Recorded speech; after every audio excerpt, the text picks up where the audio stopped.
नमस्कार। व्याकरण भारती के अंतर्गत हम पढ़ रहे हैं पाठ 5 विशेषण। विशेषण की परिभाषा और विशेषण शब्द कौन से होते हैं, विशेषण शब्दों की क्या पहचान होती है, ये मैं आपको सारी जानकारी पिछली वीडियो में दे चुकी हूँ। जैसे मैंने बताया कि संज्ञा और सर्वनाम शब्दों की विशेषता बताने वाले शब्दों को विशेषण कहते हैं। ये मैंने विशेषण की परिभाषा बताई। फिर मैंने आपको बताया कि विशेष्य क्या होते हैं और विशेषण क्या होते हैं। विशेषण शब्द जिसकी विशेषता बताते हैं उसे विशेष्य कहते हैं। इसको भी मैंने आपको उदाहरण के माध्यम से समझा चुकी हूँ। तो आज हम पढ़ेंगे विशेषण के भेद। विशेषण के 4 भेद हैं: गुणवाचक विशेषण, संख्यावाचक विशेषण, परिमाणवाचक विशेषण और सार्वनामिक विशेषण। ये 4 भेद हैं विशेषण के। तो चलिए पढ़ते हैं। सबसे पहले गुणवाचक विशेषण। जानते हैं कि गुणवाचक विशेषण के अंतर्गत कौन कौन से शब्द आते हैं। तो देखते हैं कि गुणवाचक विशेषण की परिभाषा क्या है। जो विशेषण शब्द हमें संज्ञा या सर्वनाम के रूप, रंग, गुण, दोष आदि का बोध कराते हैं वे गुणवाचक विशेषण कहलाते हैं। इसको उदाहरण के माध्यम से समझते हैं। जैसे बगीचे में रंग बिरंगे फूल खिले हैं। ताजमहल एक सुंदर इमारत है। जयपुर में पुराना घर है। जापान में स्वस्थ लोग रहते हैं।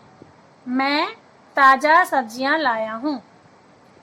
इन वाक्यों में ताजमहल एक सुंदर इमारत है। सुंदर शब्द, इमारत कैसी है? सुंदर है। जयपुर में पुराना घर है। घर कैसा है? पुराना है। घर की विशेषता है कि वो पुराना है। और जापान में स्वस्थ लोग रहते हैं। मैं ताजा सब्जियां लाया हूँ। सब्जियां कैसी हैं? ताजी हैं। तो इन उदाहरणों में सुंदर, पुराना, स्वस्थ, ताजा आदि शब्दों से विभिन्न वस्तुओं, व्यक्तियों आदि का गुण, दोष और रंग रूप आदि बताने की कोशिश की जा रही है।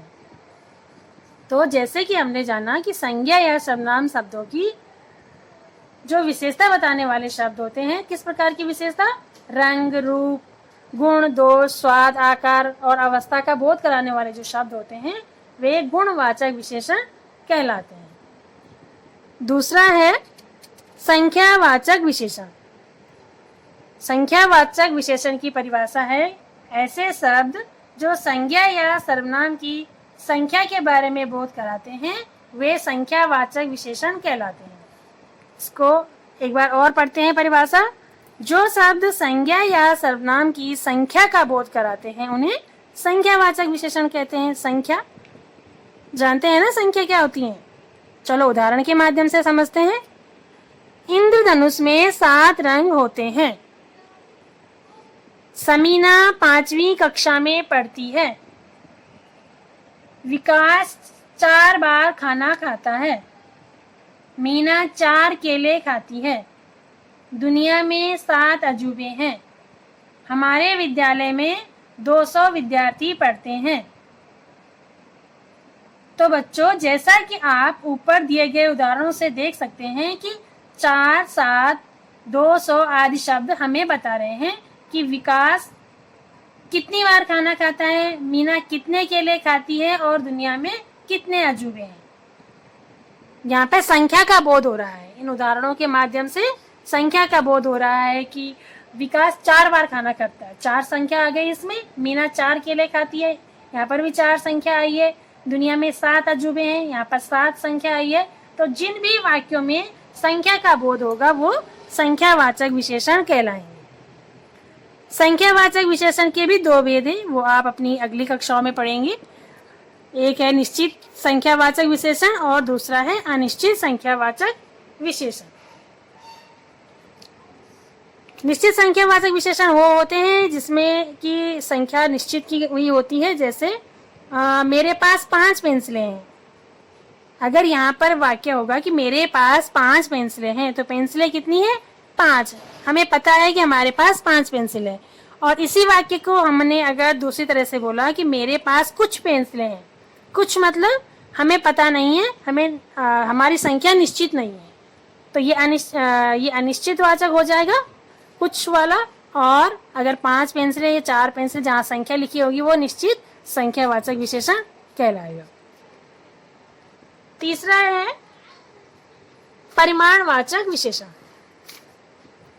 जो विशेषण शब्द वस्तु की मात्रा या माप तोल के बारे में बताते हैं वे परिमाणवाचक विशेषण कहलाते हैं। जैसे मुझे 1 किलो टमाटर ला कर दो, बाजार से आते वक्त आधा किलो चीनी लेते आना, जाओ 1 मीटर कपड़ा लेकर आओ, मुझे थोड़ा सा खाना चाहिए। तो इन उदाहरणों से ये पता चलता है कि यहाँ पर किलो, आधा किलो, 1 मीटर या 100 ग्राम है, जो भी यहाँ पर माप का जो भी माप दिया हुआ है, ये सब हमें संज्ञा या सर्वनाम का परिमाण बता रहे हैं। इससे पता चलता है कि कितनी चीनी लानी है, कितना कपड़ा लाना है एवं कितने टमाटर लाने हैं।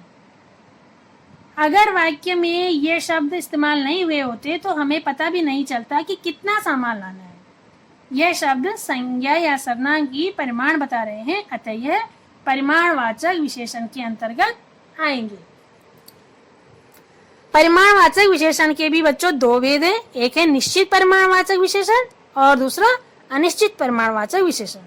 यहाँ पर भी बिल्कुल संख्यावाचक की तरह ही होगा, जहाँ पर निश्चित परिमाणवाचक विशेषण शब्द लिखे होंगे। जैसे घर में 1 किलो देसी घी है,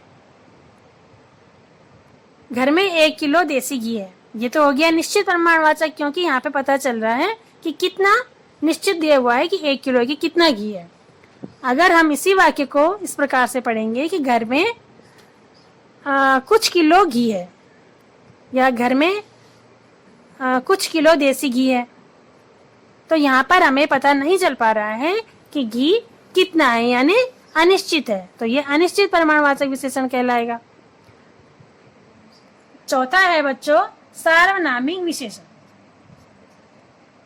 जो सर्वनाम शब्द संज्ञा से पहले आए एवं विशेषण की तरह उस संज्ञा शब्द की विशेषता बताएं तो वे शब्द सार्वनामिक विशेषण कहलाते हैं। जैसे यह लड़का कक्षा में अव्वल आया, वह आदमी अच्छे से काम करना जानता है,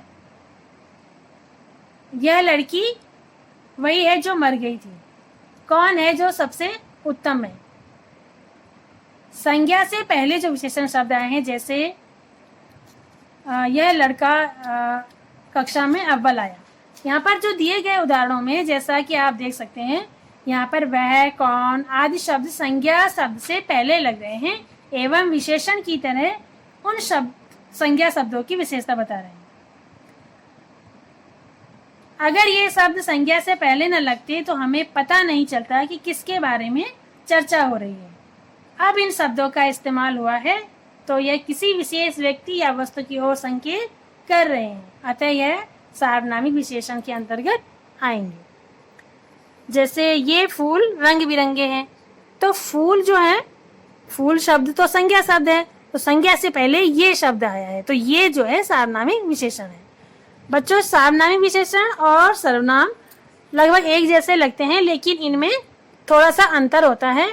इसको मैं बता देती हूँ कि सर्वनाम संज्ञा के स्थान पर प्रयुक्त होते हैं, जबकि सार्वनामिक विशेषण संज्ञा से पहले आकर संज्ञा की विशेषता बताते हैं। तो ये होते हैं सार्वनामिक विशेषण शब्द। तो बच्चों आज आपने पढ़ा विशेषण के 4 भेदों के बारे में। विशेषण पाठ का जो अभ्यास कार्य है उसमें 4 प्रश्न हैं। आप इन 5 प्रश्नों को अच्छी प्रकार से स्वयं से कर सकते हैं।